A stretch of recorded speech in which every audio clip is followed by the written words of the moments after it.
asumsikan, dia katakan bahwa konsekuensi iman yang mengerikan. Saya mau tanya, yang mengerikan itu di mananya? Anda nggak ngerti, Anda nggak paham.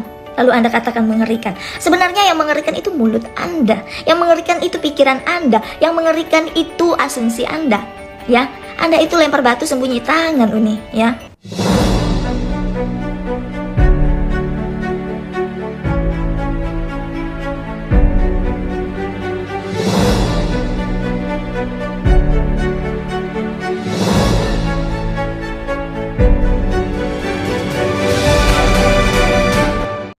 Haleluya, haleluya, Shalom alaikum bismillahirrahmanirrahim. Salam Aki, aku kabarkan Injil keselamatan. Bapak Ibu kasih Tuhan, ketemu lagi dengan saya Evangelis Avraham Effendi Usman. Bagaimana kabar Bapak Ibu semua? Tentu luar biasa. Nah saudaraku, para pencinta sejarah baget, sebelumnya saya ingin mengajak kita semuanya untuk melihat sebuah firman Tuhan di dalam 1 Petrus 3 ayat yang ke-15.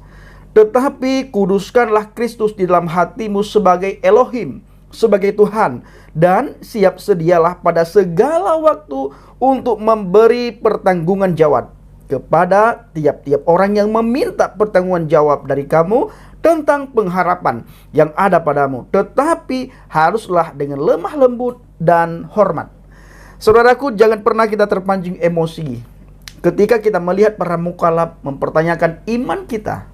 Mereka bukan mempertanyakan, tetapi mereka menghina iman kita dengan cara bertanya, mencemooh dengan cara bertanya, mengejek dengan cara bertanya, menertawakan dengan cara bertanya. Kita harus menjawab dengan lemah lembut, dan kita harus memberikan setiap jawaban kepada mereka yang meminta ataupun mempertanyakan iman percaya kita, sekalipun mereka bertanya dengan maksud menghina, mencemooh, mencaci maki. Kita yang sudah percaya kepada Yesus, kita harus kuduskan hati dan pikiran kita. Roh Kudus selalu mengajari kita, memberikan jawaban kepada kita, kepada setiap orang yang meminta pertanggungjawaban. Maka kita harus dekat dengan Tuhan sebelumnya. Kita harus sesering mungkin membaca firman Tuhan Bapak Ibu. Karena ketika mereka bertanya kepada kita, jawaban kita berdasarkan apa kata firman Tuhan, bukan berdasarkan apa kata kita, apa kata pikiran kita, dan apa kata hati kita. Tetapi setiap jawaban itu berdasarkan apa kata firman Tuhan. Back to Bible, saudaraku. Nah Bapak Ibu, saya mengajak kita semuanya untuk melihat sebuah cuplikan video di mana ada seorang pengajar palsu dari pihak seberang.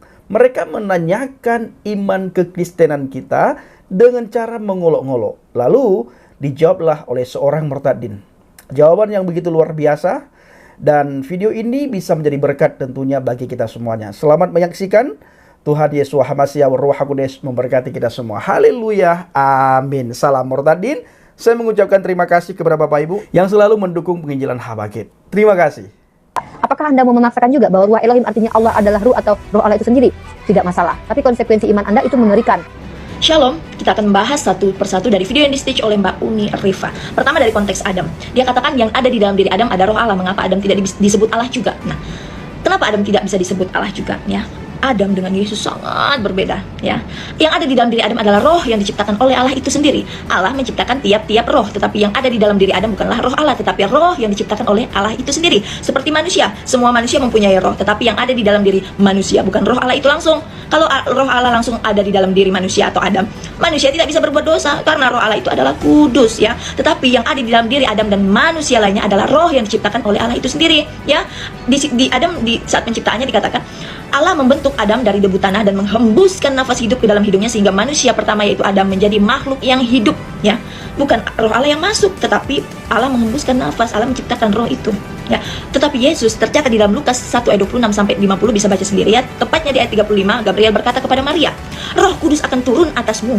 Roh Kudus adalah roh Allah itu, ya. Roh Kudus turun berasal dari surga, turun ke dunia, masuk ke dalam janin Maria. Bukan roh yang diciptakan, tetapi roh Allah itu langsung turun ke dalam janin Maria. Nah, di ayat 32 dikatakan ia akan menjadi besar dan akan disebut anak Allah yang maha tinggi. Nah, Anda jangan pakai pikiran sendiri, jangan asumsi sendiri kalau nggak ngerti ya. Anak Allah yang dimaksudkan di sini bukan berarti Allah beranak ya, seperti anak kunci bukan berarti kunci beranak, seperti anak tangga bukan berarti tangga beranak. Anak Allah yang dimaksudkan di sini adalah berasal dari Allah ya. Lalu dikatakan kerajaannya tidak akan pernah binasa, kerajaannya akan kekal selama-lamanya. Kerajaan yang tidak binasa adalah kerajaan surga. Jadi Yesus adalah pemilik kerajaan surga, saudaraku. Lalu tentang statement Paulus ya, Paulus itu Anda harus cari tahu siapa itu Paulus ya. Kalau saya jabarkan di sini nggak cukup waktunya ya. Jadi setiap orang yang percaya, termasuk Paulus, termasuk kami yang percaya kepada Yesus ya, dia akan dituntun oleh kuasa Roh Kudus ya. Roh Kudus akan masuk di dalam setiap orang yang percaya, termasuk Paulus, untuk menuntun mereka ke dalam kebenaran. Ini waktunya nggak cukup. Lanjut video yang di-stitch oleh Uni Rifa dalam konteks Paulus. Uni berkata pernyataan Paulus yang menyatakan di dalam dirinya ada roh Allah. Apakah Paulus dapat dikatakan Allah juga? Tentu tidak.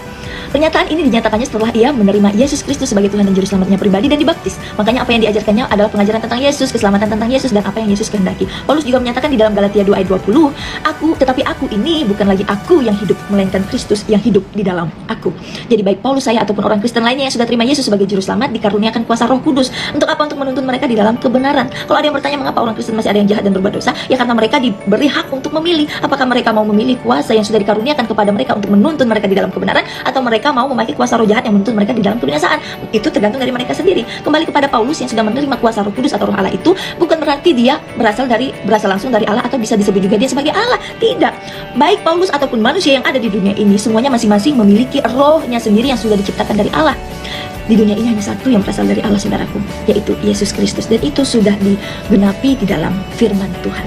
Jadi pernyataan Anda di dalam 1 Samuel 18 ayat 10 tentang roh jahat yang daripada Allah, dan Anda mengatakan itu adalah konsekuensi iman yang mengerikan.